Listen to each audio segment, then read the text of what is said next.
கிறிஸ்து மாம்சத்தையும் இரத்தத்தையும் உடையவராகி என்னுடைய மரணத்தை அனுபவித்து மரணத்திலிருந்து என்னை விடுதலை ஆக்கினார். மரணத்தை முற்றிலுமாக பரிகரித்து ஒரு புதிய வாழ்க்கைக்குள்ள வச்சிருக்கிறார்.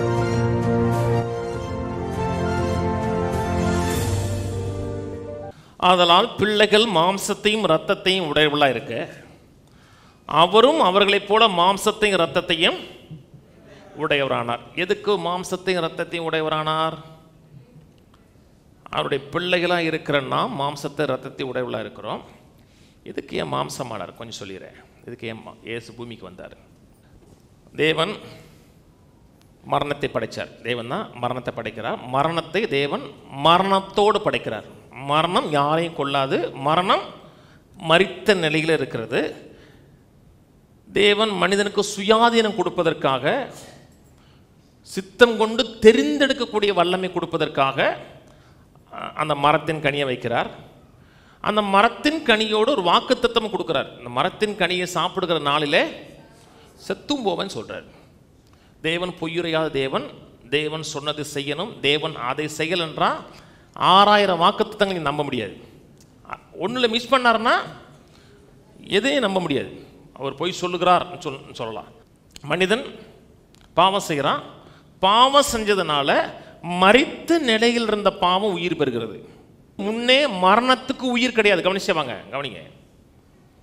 முன்னே மரணத்துக்கு உயிர் கிடையாது. மரணம் மரித்த நிலையில் இருக்கிறது. இவனுக்கு எந்த சேதத்தை ஏற்படுத்தாது. இப்போ மரணம் மனுக்குலத்துக்குள்ள வந்துருச்சு. மனுக்குலத்துக்குள்ள மரணம் வந்தபடினாலே மனுக்குலத்தை மீட்பதற்கு ஒரு மனுஷன் தான் வரணும். தேவதூதன் பாவம் செய்யல, மனுஷன் செஞ்சான். இப்ப மனிதனை மீட்பதற்கு மனிதனாக 2ஆம் மாதமாக இயேசு வரணும். மனிதனை மீட்பதற்கு ரத்தம் சிந்தனும். பிள்ளைகள் மாம்சத்தையும் ரத்தத்தையும் உடையவர்களா இருக்க, இவரும் அவர்களைப் போல மாம்சத்தை ரத்தத்தை உடையவரானார். எதுக்குன்னா ரத்தம் சிந்தி மனிதனை மீட்பதற்காக. அத்தனை மக்களுடைய மரணத்தை தான் எடுக்கிறார். இவர் மரிக்கும் பொழுது தேவனுக்கு கீழ்ப்படியும் செய்கிறார். அதே நேரத்தில் மனுக்குலத்தினுடைய மரணம் முழுதும் இவர் மேல் வரும் பொழுது, இவர் மரிக்கும் பொழுது மரணம் மரிச்சிடும். ஒருத்தர் செத்து போயிட்டாருன்னா இனி அவருக்கும் மரணத்துக்கும் சம்பந்தம் கிடையாது. ஒருத்தர் செத்து போயிட்டாருங்க, போறீங்க, அடுத்து எப்பங்க சாவாரு சொல்லி விட்டுருங்கன்னு சொல்ல முடியாது. அடுத்த முறை சாகும்போது சொல்லி விடுங்க, நான் வந்துடுறேன். அவர் செத்துட்டாருன்னு என்னாச்சு?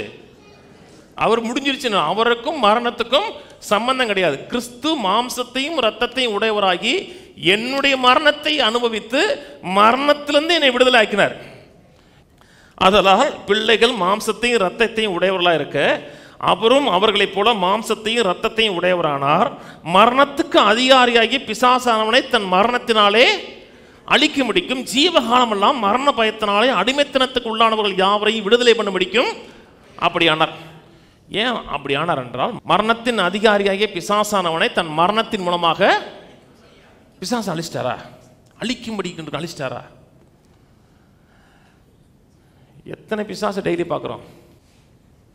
பிசாசு நீங்க பார்க்கலையா? எத்தனை பிசாசுங்க, எத்தனை பிசாசு மனுஷ உருவத்தில் வருது. அப்போனா அழிச்சிட்டாருக்கே. வியாதி அழிச்சிட்டாரா? மரணத்தை அழிச்சிட்டாரா? இன்னைக்கு உலகம் முழுக்க வியாதி, மரணம், பல தீய மக்கள், பொல்லாத மக்களை சந்திச்சு தான் இருக்கோம். பிசாசை அழித்தான்னு சொல்லணும். பிசாசு மனுக்குலத்தின் மேல இருந்தா அதிகாரத்தை அளித்தார். இனி மனுக்குலத்தின் மேல பிசாசு அதிகாரம் செலுத்த முடியாது. ஆண்டவர் சொன்னார் இல்லையா, உன் வித்துக்கும் அவள் வித்துக்கும் பகை உண்டாக்குவேன், நீ அவருடைய குதிங்காலை நெசிக்குவார், அவர் உன் தலையை. அவருக்கு மரணம் ஏற்படும் பொழுது உன்னுடைய தலையை நசுக்கிறான்னா உன் அத்தாரிட்டி முழுவதும் ஒடிச்சிருவார். இனி மனுக்குணத்தின் மேல நீ அதிகாரம் செலுத்த முடியாது. இயேசு விசுவாசிக்கிறீங்களா? இயேசு உங்கள் வாழ்க்கையில் ஆண்டவராக இருக்கிறாரா? இனி பிசாசு உங்களுக்கு அதிகாரி கிடையாது. பிசாசு சொல்றதை நீங்க செய்ய மாட்டீங்க.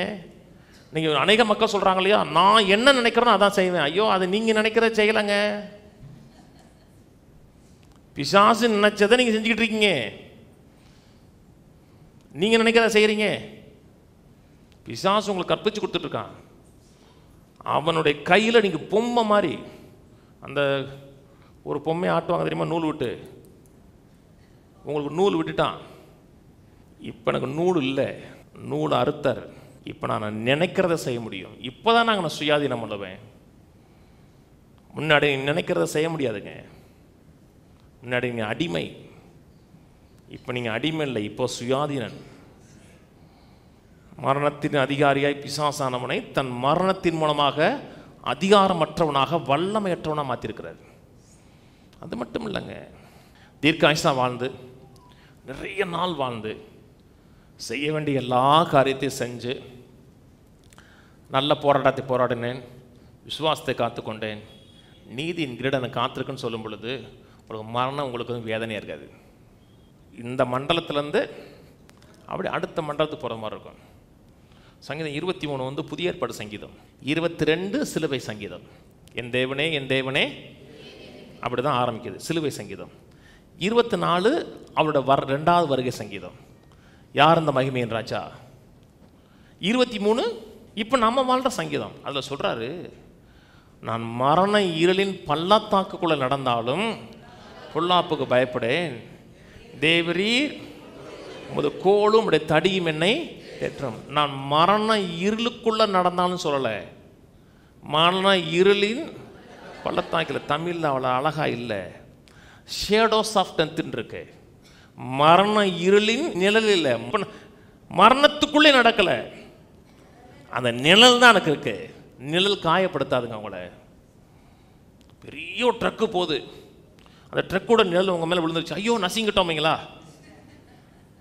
ஐயோ நிழல் பட்டுச்சுங்க நசிங்கிட்டோம். அது நிழல். மரணத்தை முற்றிலுமாக பரிகரித்து ஒரு புதிய வாழ்க்கைக்குள்ள வச்சிருக்கிறார்.